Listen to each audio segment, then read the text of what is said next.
Today we're going to be talking about a very special soil mix, but before we do that, make sure you subscribe, make sure you like, and ring that little bell so you can get up-to-date notices. Let's get into it. Now this mix is for my agaves, for my succulents, even for my cactus. I am going to use Coco coir with perlite. I chose the Coco coir because I want my soil to be rich, but I also want it to drain well. Next, we're going to add orchid bark. I like orchid bark because it adds a nice chunky layer to your soil without retaining moisture. Also, it breaks down pretty nicely to add nutrients to your soil.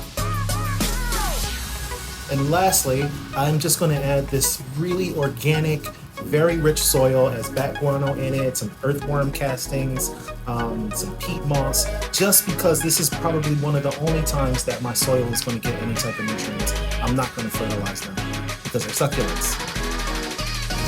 And that's what gives you that black gold. There you have it. This is my mix. Now the secret's out the bag. So before you leave, make sure you like, make sure you subscribe, make sure you ring that little bell, and I'll see you guys next week.